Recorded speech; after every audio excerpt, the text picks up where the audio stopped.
जानोगे और जानोगे तो समझोगे।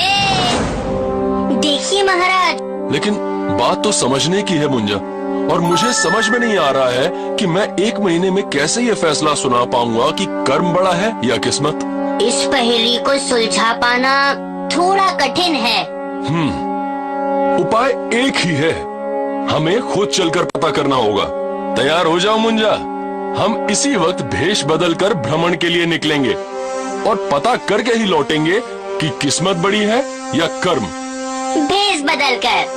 और जादू का प्रयोग नहीं करेंगे।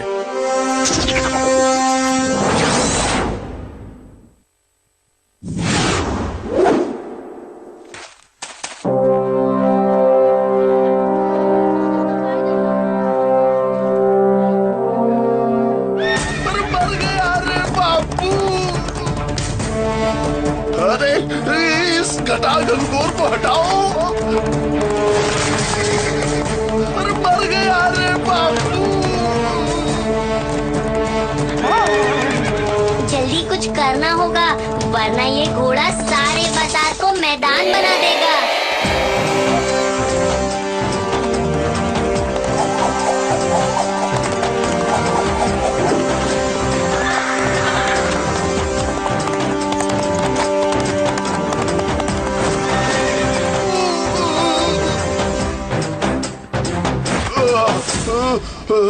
हट गई घनघोर घटा। लेकिन तुम दोनों? हम तो यात्री हैं यजमान, भटक रहे हैं। धन्यवाद।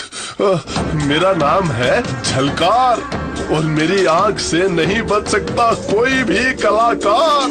तुम दोनों भी कलाकार हो और अब भटकने की जरूरत नहीं। मैं समुद्री व्यापारी हूँ। तुम दोनों चलो मेरे साथ। जी। पहले कभी गए हो समंदर में? नहीं। पर तुम दोनों वीर हो। कोई बात नहीं, कल बंदरगाह पर मिलो। पोटली इतनी बड़ी, खोली तो मिली एक दमड़ी। क्या किस्मत है, हम सही वक्त पर आ गए यहाँ और इस तोंदुमल को बचा लिया और नौकरी भी मिल गई। लेकिन अगर हम उस घोड़े से इसे नहीं बचाते तो ये सब नहीं होता। यहाँ बहुत लोग खड़े थे, लेकिन कर्म सिर्फ हमने किया।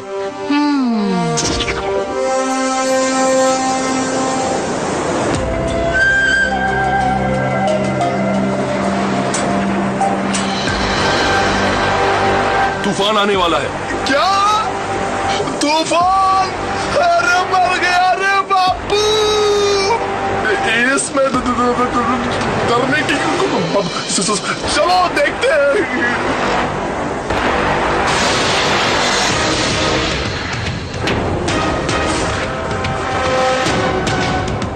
हमें जल्दी यहाँ से निकल जाना होगा। यहाँ रुके तो खतरा बढ़ जाएगा बापू। वीरों का रास्ता तो खतरों से भरा होता है जजमान। पता नहीं क्यों होता है। तुम जाओ जल्दी, लंगर उठाओ।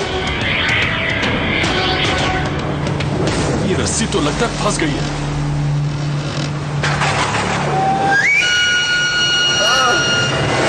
मुझे बचा लो। नीचे जाकर लंगर को निकालना होगा और नहीं निकले तो रस्सी काट देना।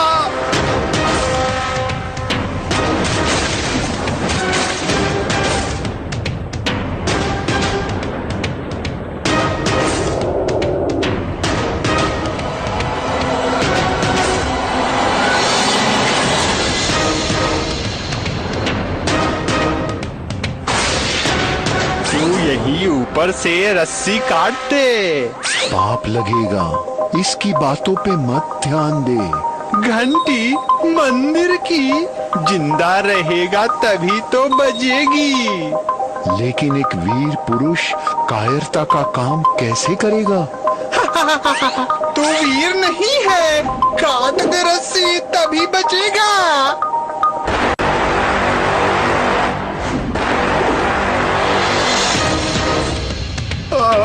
घनघोर घटा, दुविधा हटा।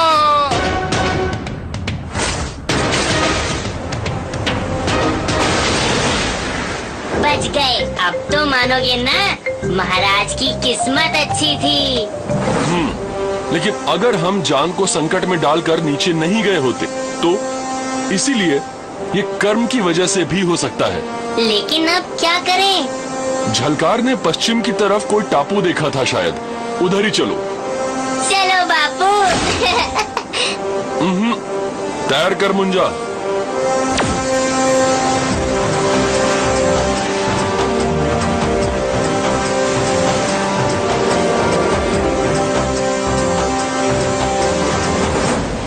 आओ महाराज विक्रमादित्य और जादुई मुंजा। आप कौन है ऋषि और हमें कैसे पहचानते हैं? जब ज्ञान का प्रकाश होता है तो सब साफ साफ नजर आने लगता है, लेकिन हमें आश्चर्य है कि आप क्यों साफ साफ नहीं देख पाए कि किस्मत बड़ी है या कर्म। क्या आपको ये भी पता है कि हम भ्रमण पर क्यों निकले हैं?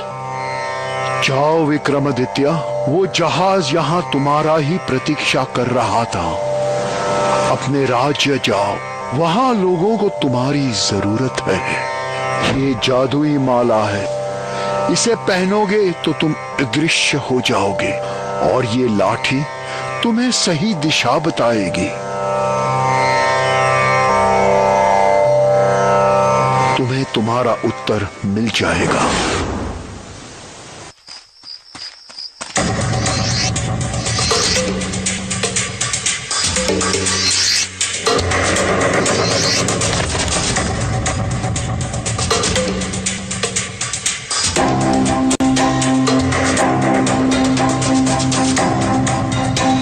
एक महीने से जो राजा विक्रम को मारने का षड्यंत्र हम तैयार कर रहे हैं, अब उसे पूरा करने का समय आ गया है। हमारे लोग हमें ही मारने की बात कर रहे हैं। इन घर के भेदियों को तो सबक सिखाना होगा। रुकिए महाराज, ये तो केवल सैनिक हैं। उनके पीछे जरूर कोई और होगा। हमें इंतजार करना चाहिए।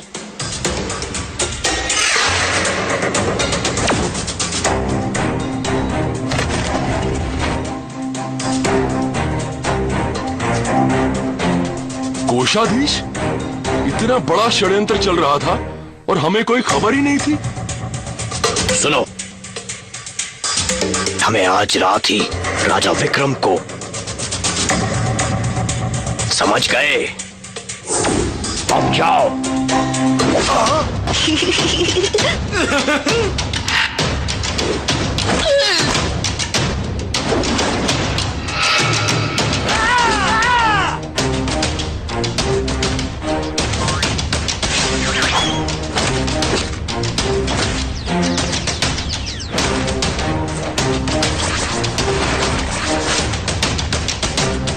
इन्हें यहीं छोड़ दो मुंजा।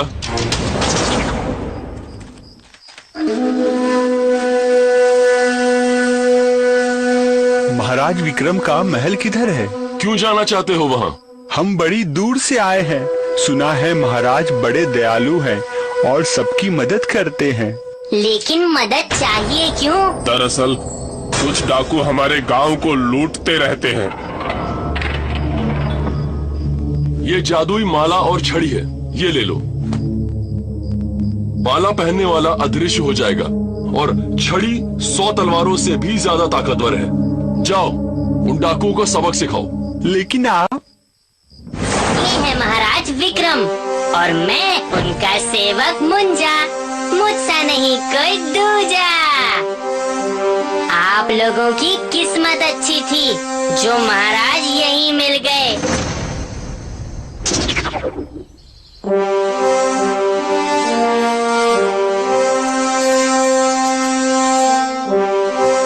मुझे जवाब मिल गया है। दरअसल में किस्मत और कर्म दोनों बहनें हैं। दोनों के बीच एक गहरा संबंध है। कर्म से ही किस्मत बनती है और किस्मत अच्छी हो तभी अच्छा कर्म करने का मौका मिलता है। महाराज की जय हो। लेकिन दोस्तों, अगर अच्छे कर्म नहीं करोगे तो किस्मत कभी साथ नहीं देगी, क्योंकि कर्म और किस्मत दोनों साथ साथ ही चलते हैं। और अब वक्त आ गया है कि मैं भी आपसे विदा लूं और अब अगली कहानी में मुलाकात होगी दोस्तों।